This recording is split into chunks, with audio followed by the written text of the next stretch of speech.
Guys, welcome back to Free Will. This is Tony Scardino. As always, thank you for tuning in this week. Sorry I missed last week. It was my 23rd birthday, and I had a few friends come into town, and we went out of town. So, yeah, I didn't really want to record last week. Oh, and also on Tuesday, I did make an appearance on the Sauce Cast at the Valuetainment Studios.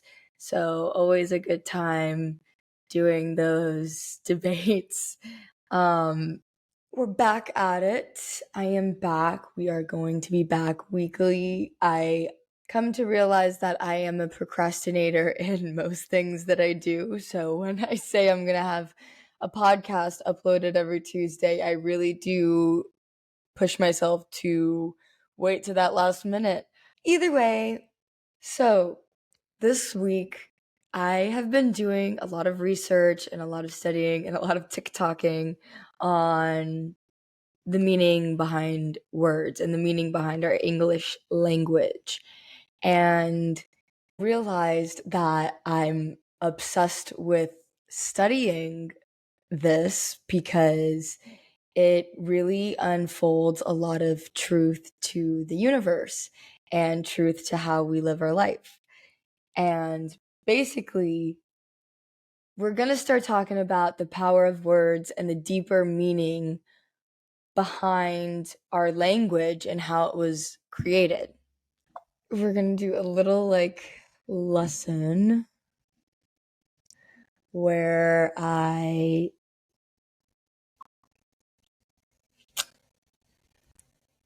write down. So if you can watch this, that'd be awesome. But if you're just listening on Apple or Spotify, that's fine too. Try to follow along. But definitely, I'm going to upload this one on YouTube because it's entertaining to see how the words are laid out. Okay, so we're going to talk about etymology. Etymology is the study of words, their origin, and how their form and meaning have changed over time. So basically, the way we dissect words, either forwards, backwards, phonetically, etymologically, and numerology. All right, I'm just going to get right into it. We're going to dissect the history of words, which is his story. What is spelling? What does it mean to cast a spell? It means that words are pretty powerful. Grammar comes from the old French word, grimoire. Grimoire is a magic book of spells. Sentence. What is a sentence? It means you're giving someone a term. So give someone a term. So our sentences means that we are sentencing someone to your spell. Cursive, curse. It takes real eyes, we've all heard this one, to realize the real lies. And we talk about how we're energy beings. So all languages are a single confused babble. If we're energy, that means our words are vibrations. So our sentences are made up of words. The word word comes from the word sisters in Greek mythology, and they were witches who controlled the fate of man. So every word you see directly affects our reality or fate. That makes sense because think about it. Every single word that you cast, essentially, that's That's what creates your reality. That's what creates your fate. So, what you put out there and what someone else could put out there, those have effects and they continue to have effects. So, let's keep going. The original deity, Thoth, he invented language and writing to use words for magic. So, he created language and writing. What does it mean to write or write? Translates to a ceremony or ritual. A lot of foreigners that try to learn the English language, they say that it's very hard to learn the English language because of how many words are so similar and how many words are basically the same. And we're seeing it right here. Books contain chapters. What is a chapter? A chapter is a secret society, a sector. Books also contain pages. To page someone means to call on someone or to summon them. Books are made of words to summon. So we have to realize that to understand, they want us to stand under authority. In law, what do we have? A contract, right? In a contract, we can underline con. And a contract, what does it have? Terms and conditions. Another con. The legal language is a completely different type of language, and it's written to confuse you. Another con. What does a con mean? A con is to deceive someone by lying or tricking them into believing something. So in law, we have a contract with terms and conditions to confuse. What kind of contract are we signing? How about a mortgage? A mortgage is an old French word for death pledge. Take the word matrix, Ma's tricks, mother's tricks. How about television? How about television? We have television programs. We are subconsciously being programmed when we watch television. Broadcast. A broadcast. We're casting spells again. How about channel? You're tuning into a certain frequency. That's what that means. A remote control. That's another word, con, right there. Control you remotely. That's why they call it movie magic, because you have a movie cast. Hollywood derives from the holly tree. And the holly tree was used by druids back in the day, which were priests, witches, wizards, and they used the branches from the holly tree to make their wands in ancient times. So our entire English language is made up of psychology, subliminal messages, and manifestation. I mean, when we're talking, every word has a meaning. We are going to keep going. Parents literally is a pair who rents. What is a childhood? A hood is to hide. Children is made up of two words, chill and dren. Okay? Chill means cold. Dren means a strong and healthy individual. So children means you literally have to chill the strong and healthy individuals in their childhood. In 1948, Ballantyne's Law Dictionary, under the definition of human being, they literally put sea monster. In that dictionary, when you went to monster, a monster was defined as a human being by birth, but in some part resembling lower animal.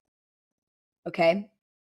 In the Oxford Dictionary in 1901, a human was defined as belonging or relative to a man as distinguished from God or superhuman beings. Well, to live what backwards is evil. So basically, the words in our English language are telling us that we are born as monsters to a pair that rents us out to the government or other corporations that indoctrinate us. A childhood is spent under a hood. We're evil when we live. We wake up each morning, right? A wake is a funeral party held before the funeral. In the beginning of each day, we say what? Good morning. Well, mourning is really a deep sorrow for someone who has died. Every day, we go to work, and we call that our occupation, right? In the military, occupy is a war term.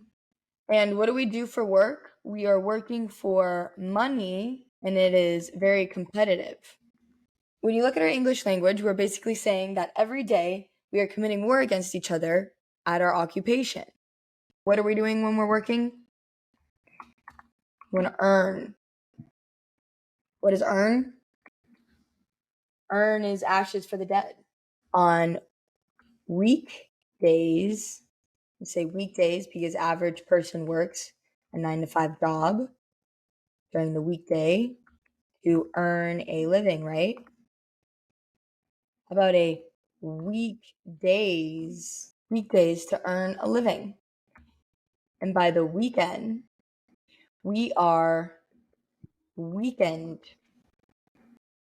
right? Because we go Monday, Tuesday, Wednesday, Thursday, by the weekend, Friday, Saturday, Sunday, we're weekend. We're tired of work. And what do? A lot of people turn to alcohol. Alcohol comes from the Middle Eastern folklore, al-hol, which means a body-eating spirit. And what does it mean? To drink booze. What are booze? Ghosts? They're spirits who scare you. What are we doing? We're also drinking spirits. So it's easy for spirits to enter into the physical body when you're weakened through alcohol. So this is pretty deep stuff too. I mean, this is your information like this when you're starting to dissect what your everyday language means, what your words, what you're doing, how it was actually really thought out. I mean, you ask yourself, oh, how is the language created? Well, there it is. It was created somehow. There's meaning behind our words. And there's meaning behind the system and what's going on to distract us. This is back to our point. Energy beings, we're in the physical body, getting distracted. We need to find our higher purpose. When you start opening these doors and looking at even the language around you, what you're saying, how you're casting spells, this isn't a negative thing. When I say, oh my God, like we're talking about all these, live is evil backwards. That's kind of crazy, but it's also not a bad thing. We can use this as a positive. And the way I'm going to wrap this up is there's this book. It's called The Four Agreements, and it's based off of the Toltec Society, which is thousands of years ago. The Toltec they were in southern Mexico, and they were scientists and artists who formed a society to explore and conserve spiritual knowledge and practices of ancient times. So this is the Toltec Society. They came up with this book, The Four Agreements. Their first agreement, we're going to go over the four agreements in the future, but the first agreement we're going to go over right now is be impeccable with your word. And that's how we're going to turn everything that I just said into a positive, and how awareness is going to create a more positive world for everyone to enter into a more peaceful society. And that is by being impeccable with your word. That is the first agreement, the first thing that us as human beings need to work on. Because when you look at the words of what I just said, there's meaning behind it. And if you continue to use, I'm not saying change your whole language, but there is ways to use words in a positive way and to manifest what you want. And it really is true for energy beings, and words are vibrations, and what we put out is what we get. Then what you have to realize too is you have to be careful with not only words that you say to about yourself, but to other people, because you're casting spells on other people. And we're going to get into that, and that's why I recommend everyone to read this book. But I am going to just go over the first agreement: be impeccable with your word, speak with integrity, say only what you mean, avoid using the word to speak against yourself or to gossip about others. Use the power of your word in the direction of truth and love. And I'm just going to read small little quotes that I highlighted that I thought stood out to me when I read the book. Not going to read a lot. I'm just going to go over a few quotes. One fear or doubt planted in our mind can create an endless drama of events. A sin is anything that you do which goes against yourself. If I love you, then you will love me. If I insult you, you will insult me. If I have gratitude for you, you will have gratitude for me. If I am selfish with you, you will be selfish with me. If I use the word to put a spell on you, you are going to put a spell on me. Whenever we hear an opinion and we believe it, we make an agreement and it becomes a part of our belief system. So this is when we're talking about gossiping. So when you say an opinion about someone, you have to be careful because that opinion is going to completely put a bias on the other person's head and it's going to be an imprint. And you have to be careful with yourself when you hear other people talk about others, because that is also if your friend says, oh, well, yeah, this person's kind of weird right before you meet them, you're going to have an expectation of that person being weird. And sometimes the bias is just, it's not necessary. So casting those spells, again, be careful of spells being casted and be careful of you casting those spells. Truth which has power to break the spell of black magic. Only truth will set us free. So that's what we're calling, when we talk about how words are magic, purposely saying something against someone is black magic. Here, we talk about it here, black magicians. They're like computer hackers, intentionally spread the virus.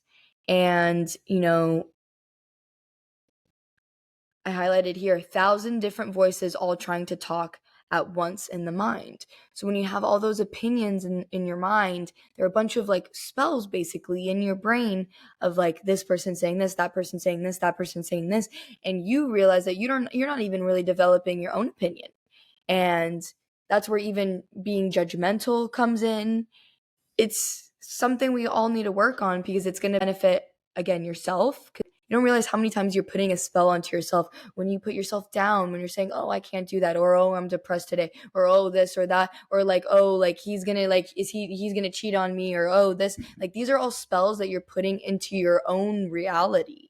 So when you're putting that out there, you start creating this own reality. Okay, and this is, I think, where it was the last little highlight that I highlighted in the book, and it's, you can live in heaven in the middle of 1,000 people living in hell because you are immune to that hell. So by just starting this one agreement, be impeccable with your word, it's basically saying you can create your own heaven. Even if everyone else is not working on themselves, you do it because you'll be happier. When you're impeccable with your word, you'll see how happier you'll get in life. Use the power of your word in the direction of truth and love. And if we all genuinely did that, and if we all were to watch out for these words and how we're using them in society and how we're using them against each other, we could really create positive change. So, yeah, we're going to end this week off there. You can find me on every platform at official Tony Scardino. And sorry I missed last week, but I will see you guys next week. I hope you guys have a great rest of the week.